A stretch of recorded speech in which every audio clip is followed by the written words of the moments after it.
Hello, I'm Serenity Joshua, a member of the COVID-TASER team welcoming you to our Relative Risk tool. If you go to COVID-TASER.com and click here on Relative Risk, you enter a tool which is designed to help people think about risk by comparing it to other known risks. When you first come to the Relative Risk tool, you can see a few pieces of information about COVID-19 risks based on your age. And you can see how some risks change based on age. I'm going to start by setting the age to my age.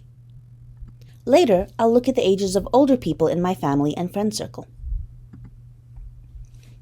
The first known risk we show you to compare to COVID-19 risks is the risk due to driving. We start you off at 13,500 miles because that's how much the average American is on the road in 1 year. You can then adjust that to any number of miles and see how your chances of dying in a road accident over that many miles compare to COVID-19 risks. We also recently added the risk of an adverse reaction from taking the Pfizer COVID-19 vaccine.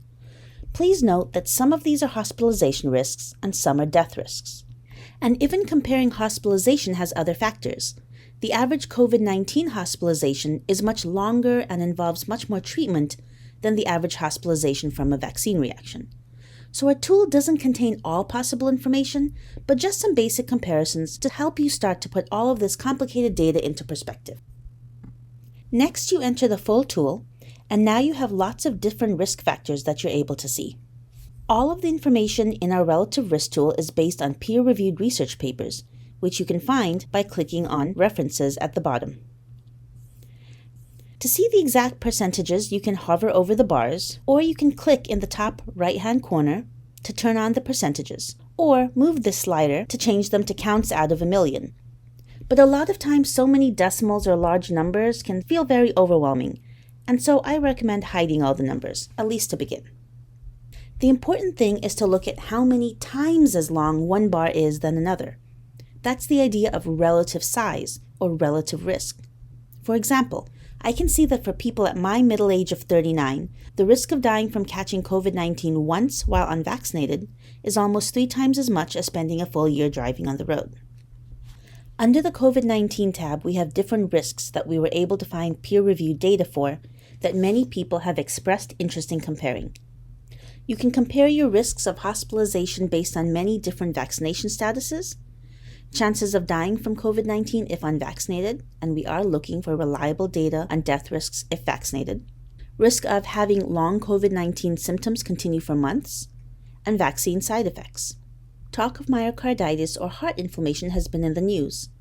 You can use our tool to compare the risk of myocarditis from vaccine side effects to myocarditis from getting COVID-19.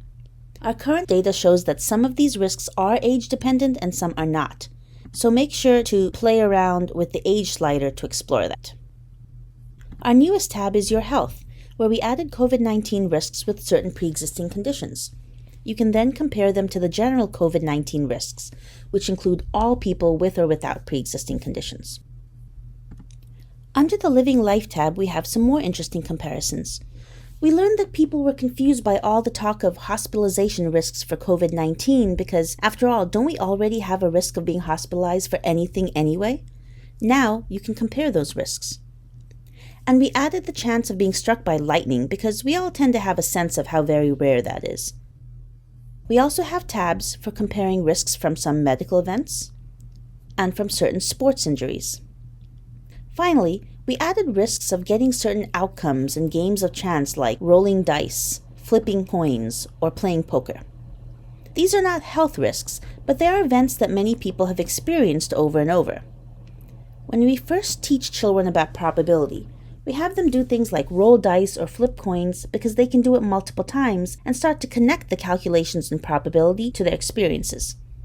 So our earliest and strongest sense of what percents and probability means often come from these repeated experiences with games of chance.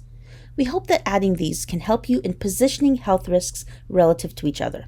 For example, for the average unvaccinated 49-year-old that caught COVID-19, they have about the same chance of ending up in the hospital as of rolling double sixes. We also encourage everyone to check out our K-12 lesson plans with Relative Risk tool, as well as our 2 other web apps and our Korean versions of these tools. The comparisons available in the Relative Risk tool were guided by 2 principles. First, we chose data on risks that we saw people were talking about and confused about and wanted guidance in comparing, in the news and online, but also in our own data collection. But we also chose risks based on which ones had reliable peer-reviewed data sets.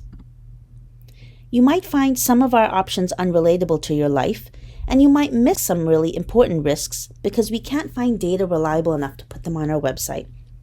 But hopefully everyone can find some comparisons that are meaningful to them and help them to organize this complex data in their heads so that they can make informed decisions.